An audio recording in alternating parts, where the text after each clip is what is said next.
What is reality? Can we hold a perspective of reality outside ourselves? Can we even look at objective data that was taken from outside of who we are, like through a machine, technology, computers? And can that be a perspective of reality outside ourselves? Or it still all comes down to this question: is perspective reality? Is there a reality outside of perspective? So let's break this apart and let's get into what this means as spiritual people, as human people that crave connection with many other people. And how do we all live in a world of 8 billion people? Ultimately, how do we get to a new earth frequency when we have so many different perspectives and so many different opinions, and a lot of them just are so different than what ours are, and in conflict to what ours are and who we want to be.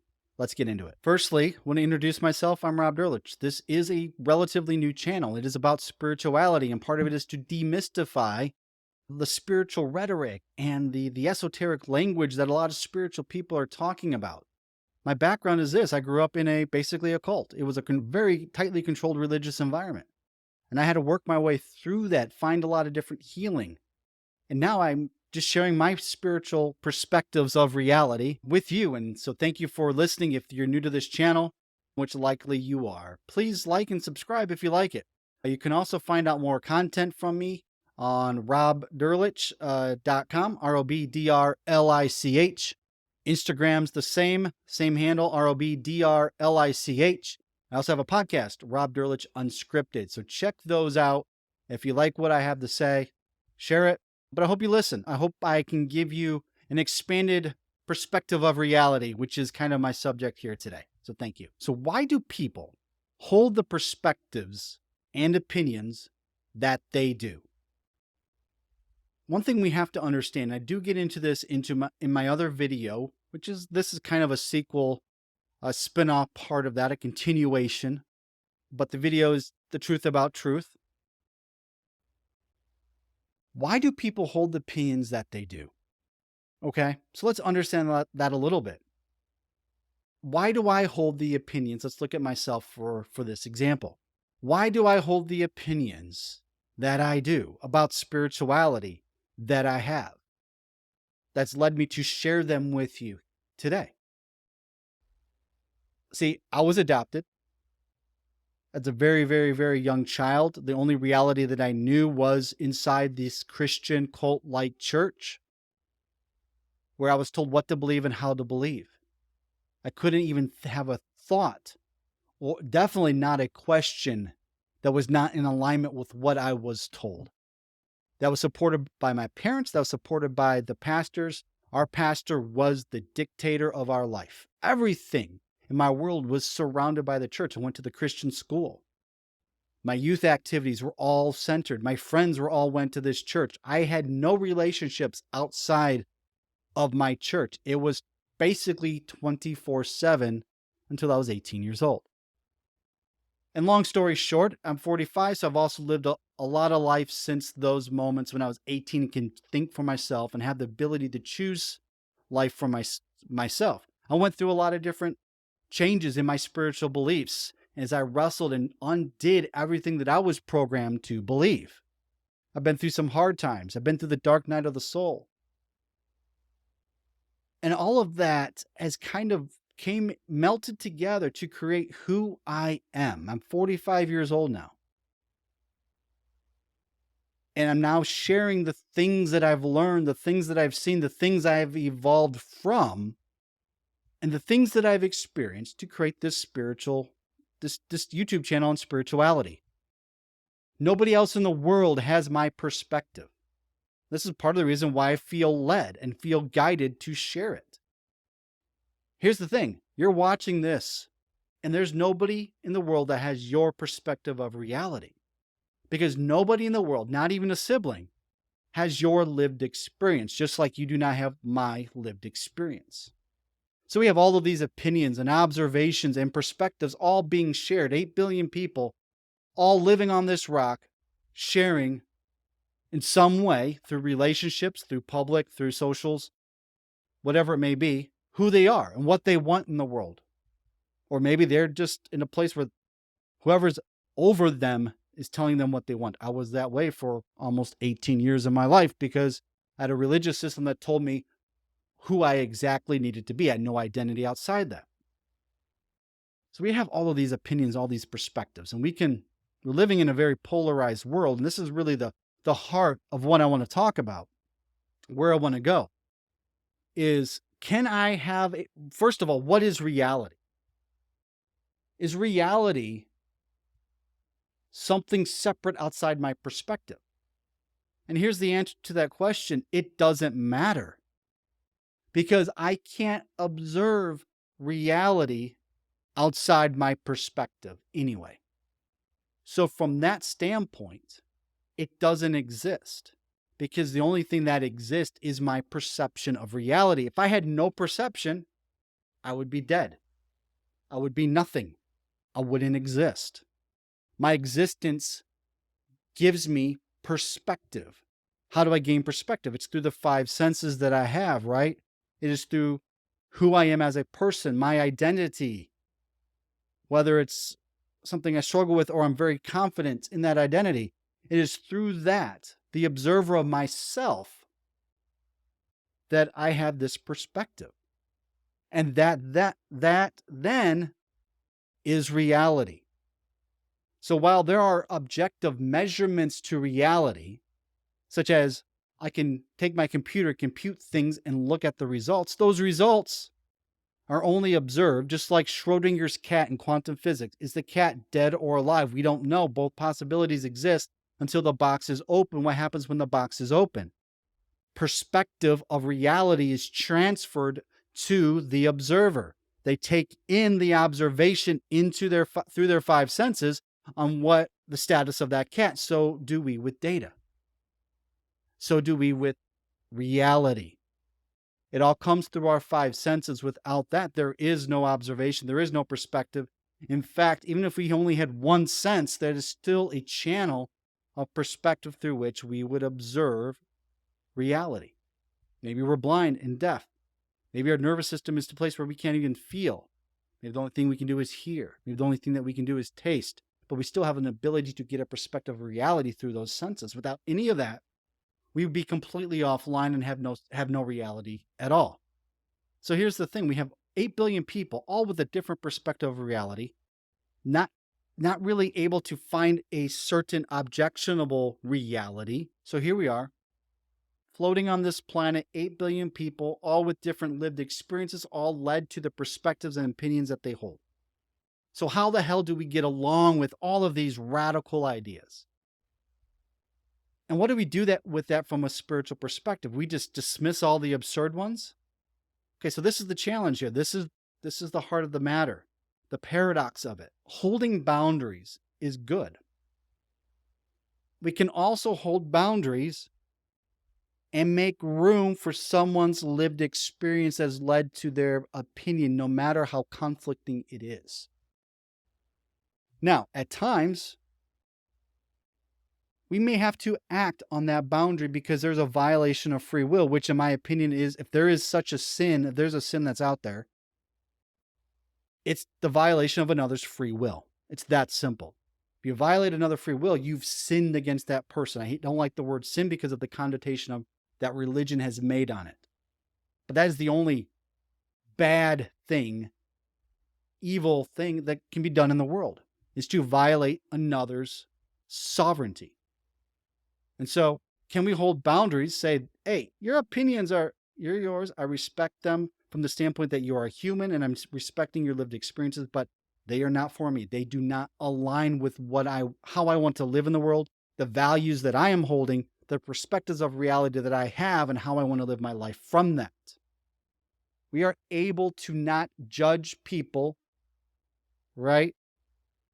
And still hold boundaries. We have this idea that if we stop judging people, we just accept everybody as this kumbaya thing. And what we do is we spiritually bypass so many things that I'm not even going to break into that, but it's spiritual bypassing. When we have this Let's just accept and love everybody for who they are. Okay. Yes. So, point number one, we're living on a planet of 8 billion people, all with very different lived experiences that has shaped their reality of who they are, their perspective, and the opinions that they hold. Two, those opinions and perspectives can violate our free will or impede our free will. Are we allowed to have boundaries? Absolutely, we can. But can we do so without judging and dismissing the validity of who they are as a person, of their spiritual nature, and the growth and the perspectives that may still yet to come? Yes, there might be a little paradox. That is not in alignment for me. I don't agree with that, and I can't be in relationship with you because of that. But I also will not dismiss your reality as absurd and completely false and invalid and stupid and not worthy of love, not worthy of God, and just judge you completely and basically say you need to go to hell. And that's where religion comes in and completely destroys people. So I'm creating these illustrations just to get you to think about this. Holding space for people, allowing for their perspectives to be, their opinions to be, no matter how crazy it may sound, and yet hold boundaries that says, hey, let me challenge you a little bit because that impedes who I am as a person. That impedes this other person or this group of people. But we also, let's do so with a little bit of empathy, a little bit of sympathy of why they hold those values, those lack of values, those perspectives, and those opinions. Let's give grace to them a little bit. Not that we sacrifice our own boundaries. We can hold our boundaries and we can show grace. We can show empathy, sympathy. We can hold a little space for them to be human. Often we just dismiss people's humanity like they should never exist. How cruel is that? That's a violation of their own spiritual free will, by the way. When we say that someone is just, we dismiss people like they're nothing, we're violating their free will of existence. They're created in the image of God, so am I. We may not agree. We don't have to ever speak.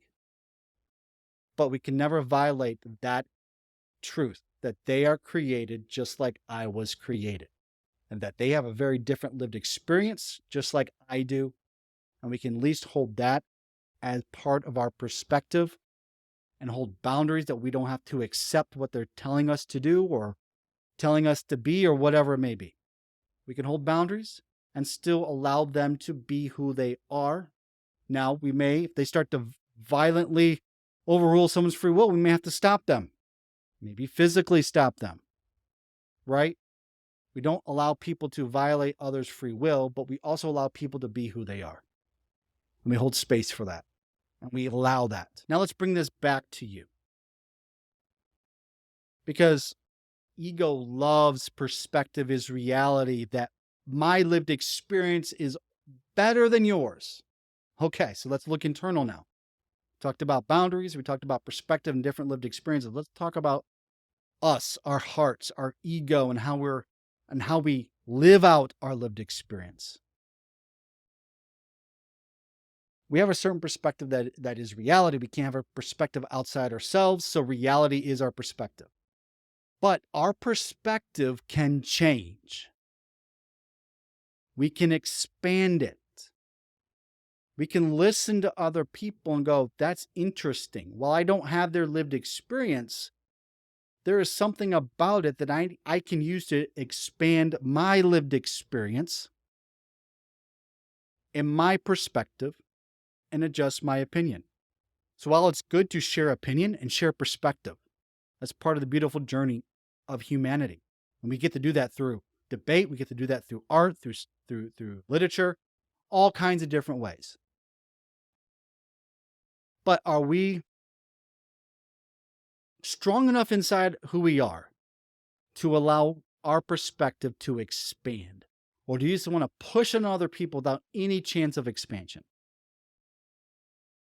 If reality is perspective, are you also willing to allow it to expand, to evolve, to pivot, to change, to be even completely dismantled. I grew up in a very, very heavy religious environment and household. I was scared of God every day of my life until I was in my early 20s. Every day, I thought God could just fucking wipe me off the planet because he was pissed off at some sin that I did. That's the kind of fear I used to hold. My perspective of reality needed to be drastically altered because it was draining my mental health. It was draining my spirit. I felt claustrophobic. I was so scared to even have a thought of anything outside of what I was taught. Eventually, I was led and guided, I believe, down a path that has opened me up to where I am today. Of course, I don't hold those things. My perspective was drastically altered because I also allowed it. So we can hold boundaries and we can be strong in our beliefs, we can be strong in our values, and we can also be willing and open to allow expansion within ourselves, within who we are. One of my last videos, I talked about bringing forth a new earth. Many religions have this idea. A lot of spiritual people are talking about raising the frequency, the collective consciousness. And I asked the question in that video, trying to simplify and demystify it. Do you want a better earth than what we have today? I think most people would say yes, you do. And then this is where this comes in. Are you willing to expand your perspective? Are you willing to grow and learn? Because that's expansion. That's changing your perspective.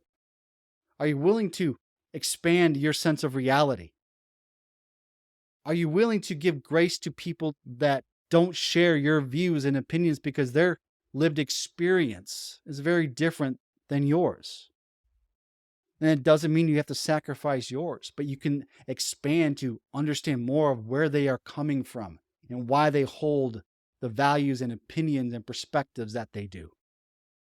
This is how we bring forth a new earth. It's not some mystical thing. It is in some senses, but it still comes down to our humanity, comes down to relationships and how we interact with one another and how we interact, especially online in this absurd world where all these things are just, opinions are conflicting and trolls are existing and all media is pushing certain agendas out.